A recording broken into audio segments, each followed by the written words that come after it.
दोस्तों, आज जो हम अंग्रेजी वर्णमाला अल्फ़ाबेट ABCD का स्वरूप देखते हैं, क्या यह ऐसा ही था? क्या आप ABCD का इतिहास जानते हैं कि यह इस रूप में कैसे पहुंचा? आइए इस वीडियो के माध्यम से हम ABCD का इतिहास जानते हैं। शुरू करते हैं।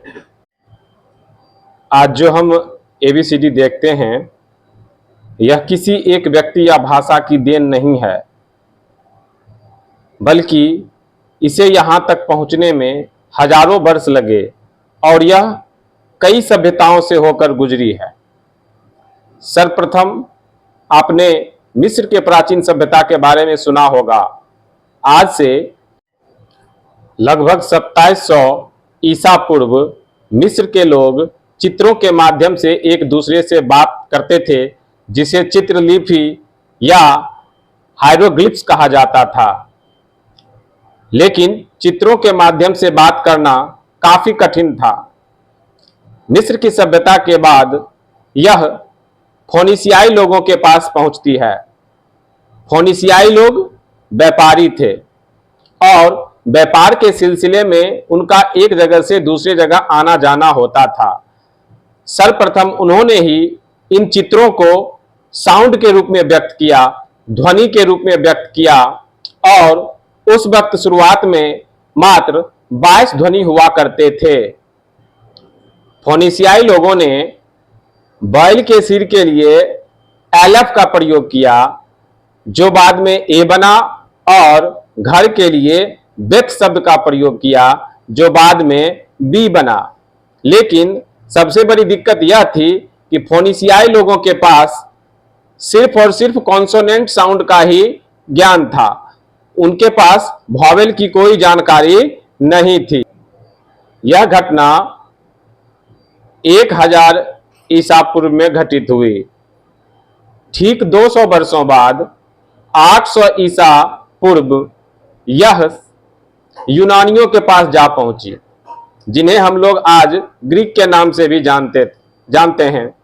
और ग्रीक वालों ने सर्वप्रथम इसमें वॉवेल को जोड़ा, जिसे हम लोग A-E-I-O-U के रूप में जानते हैं, जोड़ा। और आज जो वर्तमान में हम अल्फाबेट पढ़ते हैं, अल्फा बीटा, इन दो शब्दों के मेल से ही बना, जो कि ग्रीक का ही है। और इस वक्त भी कुल 23 अक्षर थे। बाद में ABCD रोम जा पहुंची, इटली। रोम वालों ने इसके आकार में थोड़ा परिवर्तन किया। अभी जो हम ABCD का स्वरूप देख रहे हैं, इसमें थोड़ा सा परिवर्तन किया, लेकिन उस वक्त भी कुल 23 अक्षर ही हुआ करते थे। उस वक्त J, U और W यह शामिल नहीं किया गया था। आइए अब चलते हैं इसके वास्तविक स्वरूप की ओर, जो आज हम देखते हैं। जब यही ABCD का स्वरूप इंग्लैंड के एंग्लो सैक्सन लोगों के पास पहुंचा, तो उन्होंने इसके स्वरूप को बदला और लगभग 16वीं शताब्दी तक मात्र 23 अक्षर का ही प्रयोग होता रहा। 16वीं सदी के अंत में जाकर J, U और W को इसमें जोड़ा गया। कुल मिलाकर 26 अक्षर बने। तो आप बात समझ रहे हैं कि यह कहानी कहां से शुरू हुई और कहां तक पहुंची। थोड़ा वीडियो लंबा हो गया है। आइए आज ही के वीडियो में मैं यह भी समाप्त कर दूं कि J, U और W का निर्माण कैसे हुआ। तो दोस्तों, शुरुआत में I से ही J का काम लिया जाता था, लेकिन 16वीं सदी के अंत में I से J को अलग कर दिया गया। I को वॉवेल में रख दिया गया और J को कॉन्सोनेंट में।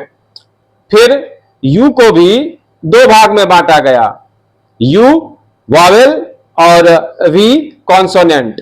और सबसे अंत में W का विकास हुआ। आज भी जब हम ए से और डबल ए से आ पढ़ते हैं, तो V से व और W से भी व होता है। इसका कारण यह था कि V को जब दो बार लिखने की बारी आई, तो W का निर्माण हुआ।